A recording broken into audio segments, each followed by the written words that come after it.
শ্রুতি নাটক রেলগাড়ির শব্দ। রচনা, সঙ্গীত এবং পরিচালনা ডক্টর শুভেন্দু সরকার। পাঠে ইলোরা ঘোষ এবং শুভেন্দু সরকার। আমাদের সঙ্গে সহযোগিতায় রয়েছে স্ট্যালিন চৌধুরী,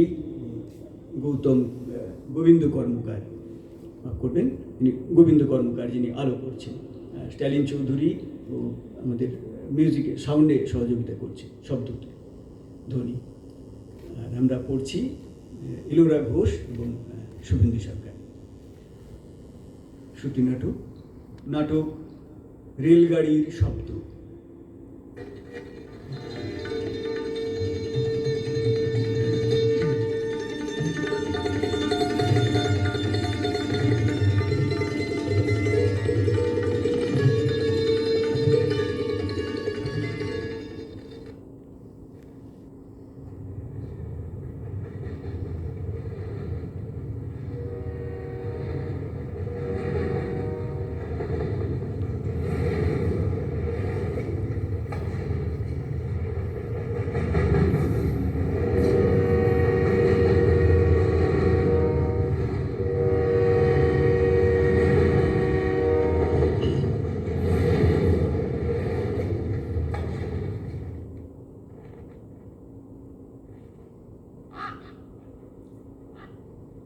জঘন্য, আচ্ছা, একেবারে যাতা, বেশ তো, বিশ্রী, খুব খারাপ, ঠিক আছে। কুৎসিত, অত্যন্ত কুৎসিত। ও কি ভদ্রমহিলা ক্রমশ রেল লাইনের দিকে এগিয়ে যাচ্ছেন দেখছি। ওদিকে ট্রেন আসছে। এই এই এই শোন শোন, তোকে আমি পরে ফোন করছি। না না, আমি প্ল্যাটফর্মে দাঁড়িয়ে ফোন করছি তোকে। আসলে এই প্ল্যাটফর্মটা শেষ হয়েছে যেখানে, ক্রমশ ঢালু হয়ে নেমে গেছে, তারপরে একেবারে ঘাস জমির সাথে মিশে গেছে। তার কিছু দূরে এক ভদ্রমহিলাকে দেখছি সেখান দিয়ে নেমে গিয়ে ওই যে ট্রেন লাইনের আরও কাছে চলে গেছেন। না না, ফোনে কথা বলতে বলতে বকাবকি করছেন কাউকে মনে হচ্ছে, বেশ উত্তেজিত দেখাচ্ছে ওকে। না, এখন লাইন পেরোনো উচিত হচ্ছে না, কিন্তু ওকে বোঝাবে কে? আশপাশে লোকজনও খুব বেশি নেই।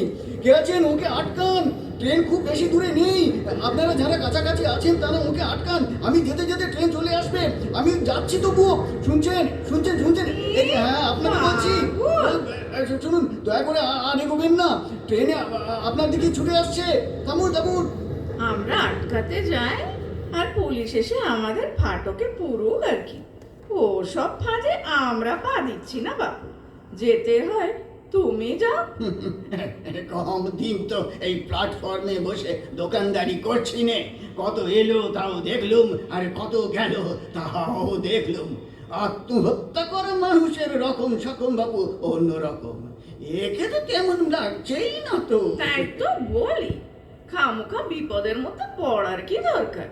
যার বিপদ তাকেই তারটা বুঝে নিতে দাও না বাপু, ঝামেলা কি কিছু কম পড়েছে? তাড়াতাড়ি তাড়াতাড়ি লাইনের মধ্যে গিয়ে যখন পড়েছে তখন পেরিয়ে যান তাড়াতাড়ি। আমি এখনো পৌঁছতে অনেকটা দেরি। ও কিভাবে এত তাড়াতাড়ি পৌঁছবো ওনার কাছে? দাঁড়াবেন না দাঁড়াবেন না, কথা পরে বলবেন, আগে লাইন পেরোন, ট্রেন এসে গেছে। এগিয়ে যান এগিয়ে যান। দাঁড়াবেন না ওখানে, দাঁড়াবেন না, চলুন চলুন চলুন, এগিয়ে চলুন এগিয়ে চলুন।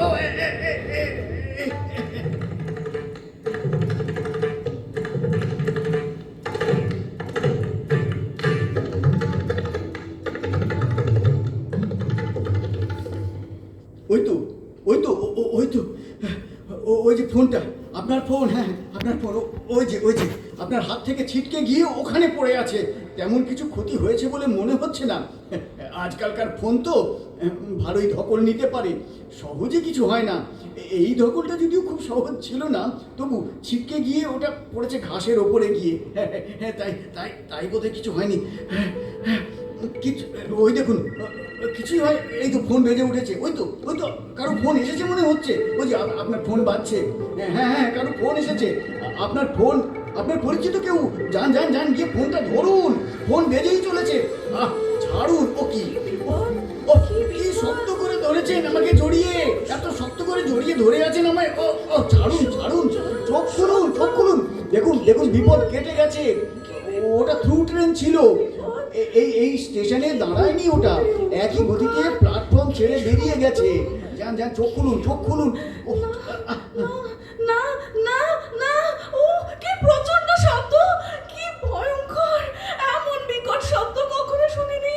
সবকিছু ছাপিয়ে যাচ্ছে এই শব্দ। আমায় ছাড়বেন না, আমায় ছাড়বেন না, আমায় খুব ভয় করছে, আমার খুব ভয় করছে, দয়া করে আমাকে বাঁচান। ও কি ভয়ঙ্কর, কি ভয়ঙ্কর!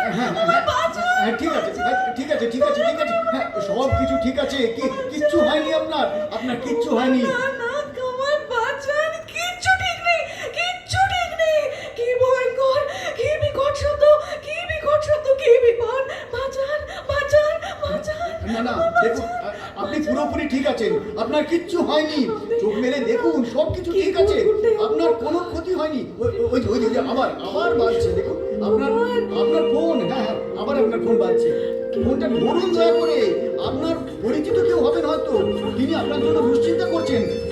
আপনি ধরুন দয়া করে, না, না, দেখা যাচ্ছে না, নামটা এখান থেকে পড়া যাচ্ছে না, আপনি আলো জ্বলছে। কোথাও যাবেন না। তাড়াতাড়ি আমায় ছেড়ে ফোনটা ধরুন। না না না, আপনি কোথাও যাবেন না, আমার খুব ভয় করছে। ও কি ঘুটঘুটে অন্ধকার, চতুর্দিকে কিছু দেখা যাচ্ছে না। আর কি বিকট শব্দ, কি বিকট শব্দ! ও কি ভয়ঙ্কর, কি না না, ভয়ঙ্কর! আর শব্দ নেই, আর কোনো শব্দ নেই। ভালো করে শুনুন, কোনো শব্দ নেই, শব্দ থেমে গেছে। ট্রেন এখন অনেক দূরে, অনেক দূরে চলে গেছে। আর অন্ধকার নয়, চোখ খুলুন, তবে তো দেখতে পাবেন। সকাল 11:30 বাজে এখন, উজ্জ্বল রোদ ঝলমলে একটা দিন। চোখ খুলুন, দেখুন দেখুন, কি সুন্দর দিন। আরো কয়েকজন আপনার আশেপাশে আছেন, আপনি একা নন, তাকিয়ে দেখুন। হ্যাঁ হ্যাঁ হ্যাঁ, বিপদ ছিল, একটু আগে বিপদ ছিল, ভয়ানক বিপদ ছিল। আপনি বেশ উত্তেজিত হয়ে ফোনে কারোর সাথে কথা বলছিলেন, নিজের অজান্তেই একসময় রেল লাইনের মাঝে এসে পড়েছিলেন। বিপদ বুঝে দৌড়ে এসে আমি ততক্ষণে ট্রেনও দ্রুত গতিতে এসে আপনার কাছাকাছি এসে পড়েছিল। ফোনে কথা বলার কারণে ঘোরে আপনি কিছুই শুনতে পাননি। অত ট্রেনের শব্দ আপনি কথা বলার ঘরে তাও শুনতে পাননি। আমি আপনাকে প্রায় তুলে নিয়ে গিয়ে রেল লাইন পেরিয়ে আর ডাস সামলাতে না পেরে পড়ে যাই। ওহ, লেগেছে ঠিকই, তবে এই ঘাসের জমি আর নরম মাটির উপরে ছিটকে এসে পড়েছি তো, তাই খুব বেশি লাগেনি। খুব অল্পের জন্য বেঁচে গেছি। দুজনেই নিন নিন, চোখ খুলুন, চোখ খুলুন। ওহ, এ কি, কোনো সারা শব্দ নেই কেন? এ কি, জ্ঞান হারিয়েছেন মনে হচ্ছে। একটু জল পেলে ভালো হতো। আমার ব্যাগটা যে কোথায় গেল? ব্যাগ ওই আমার কাঁধ থেকে ওই তো কত দূরে ছিটকে গিয়ে পড়েছে। ইস, কাদার ধুলোয় মাখামাখি হয়ে গেছে একেবারে। পরে গিয়ে তুলছি, কিন্তু যেভাবে শক্ত করে আমায় জড়িয়ে আছেন, আর এখন তো উনি জ্ঞান হারিয়ে ফেলেছেন। আচ্ছা, প্ল্যাটফর্মে তো কয়েকটা দোকানও দেখেছিলাম, এখান থেকে জোরে ডাকলে নিশ্চয় শুনতে পাবেন। এই যে ভাই, একটু জল পাওয়া যাবে, খাওয়ার জল? কাছাকাছি যে কয়জন এসে জুটেছিল তারাও বিপদ বুঝে সরে পড়েছে। উফ, কি করি এখন? এই অজ গাঁয়ে কাছাকাছি কোনো হাসপাতাল আছে বলে তো মনে হয় না। না, কিছু একটা ব্যবস্থা তো করতেই হবে। এইভাবে ফেলে রেখে তো চলে যাওয়া যায় না। যে কে যে কি করছে কোথায়, কিন্তু কি যে সব জরুরি কাজ নিয়ে আমি বেরিয়েছিলাম, তার যে কি হবে কে জানে। উফ, বিপদ বলে বিপদ। কে কোথায় আছেন, আমায় একটু সাহায্য করুন। আমি এখানকার বাসিন্দা নই, বিশেষ কিছুই চিনি না এখানে। আপনাদের সাহায্য ছাড়া একে সুস্থ করে তোলা প্রায় অসম্ভব।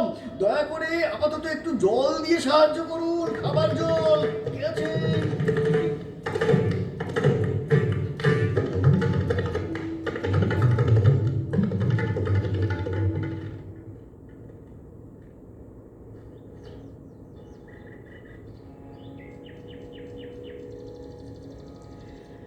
না দের দের দের তুম দের দের দের দের দের তা না দের না, না দের দের দের তুম দের দের দের দের দের তা না দের না, দের না দিম তা না না না দের না, দের না দিম তা না না না দের না, দের না দিম তা না না না না না, তা না না দের দিম তা না না দের না। না দের দের দের তুম দের দের দের দের দের তা না দের না, না দের দের দের তুম দের দের দের দের দের তা না দের না, দের না দিম তা না না না দের না, দের না দিম তা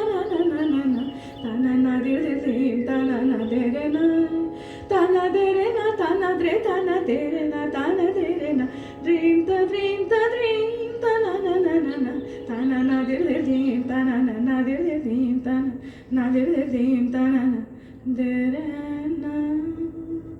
বাহ বাহ, সাধু সাধু, বেশ লাগছে শুনতে। এ কি, আপনি কখন এলেন? এই তো একটু আগে।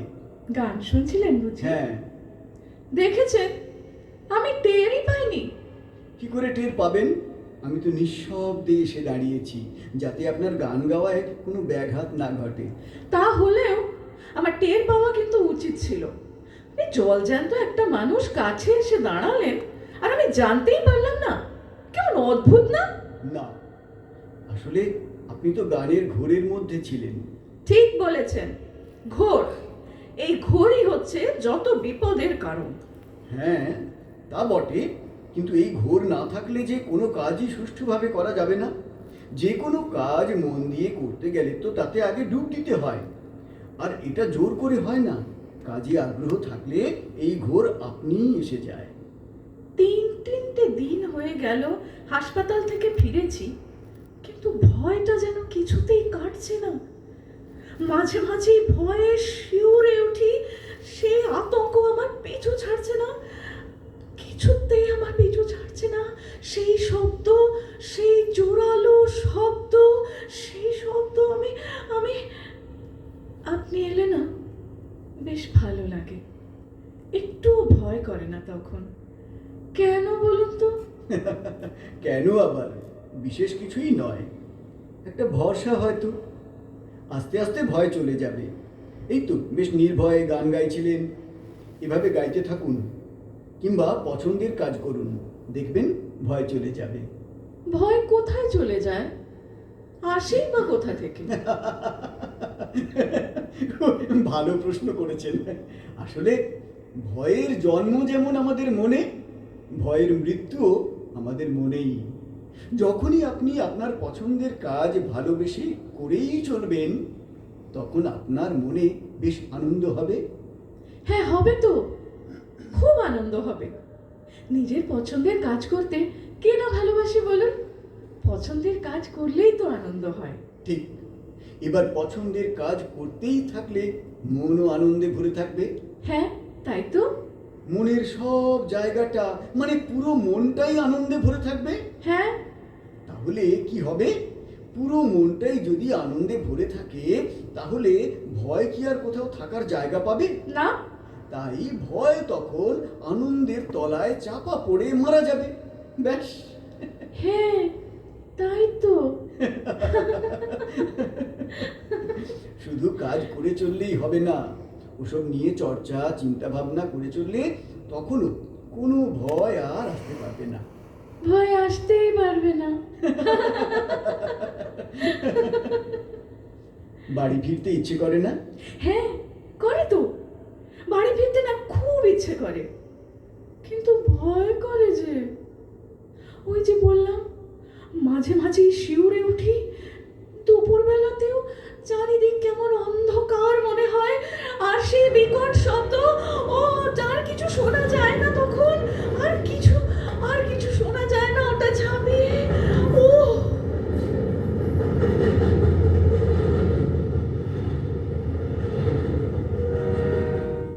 ঠিক আছে, ঠিক আছে, ঠিক আছে, এখনই আপনাকে যেতে হবে না, কোথাও যেতে হবে না। আপাতত আপনি এখানেই থাকুন। ছাড়ুন ছাড়ুন, অত অত শক্ত করে আবার আপনি সেভাবে জড়িয়ে ধরেছেন। না না না, আবার জ্ঞান হারিয়ে ফেলবে না তো? না না, ছাড়ুন ছাড়ুন, আপনি আপনি এখানেই থাকবেন, কোথাও কোথাও যেতে হবে আপনার, কোনো ভয় নেই। এই তো আমি পাশেই তো আছি, এই তো। আচ্ছা, এই তো বেশ তো ভালো গান গাইছিলেন, আবার গান গান করুন না, গান গান গান গান। গান? কোন গান? আমার কিচ্ছু মনে পড়ছে না, বিশ্বাস করুন, আমার কিচ্ছু মনে পড়ছে না। মনে পড়ছে না? আচ্ছা আচ্ছা আচ্ছা আচ্ছা আচ্ছা, বেশ ঠিক আছে, আমি ধরিয়ে দিচ্ছি। আমার সাথে গান গান গান তো গান। তানা দেরে না, তানা দে তানা দেরে না, তানা দেরে না, দ্রিম তা দ্রিম তানা না না না না, তানা না দের দের দ্রিম তানা না দেরে না, না দের দের দের তুম দের দের দের দের দের তানা দেরে না, না দের দের দের তুম দের দের দের দের দের তানা দেরে না, দেরে না দ্রিম তানা না না দেরে না, দেরে না দ্রিম তানা না না না না, তানা না দের দের দ্রিম তানা না দের, তানা না দের দের দ্রিম তানা না না দের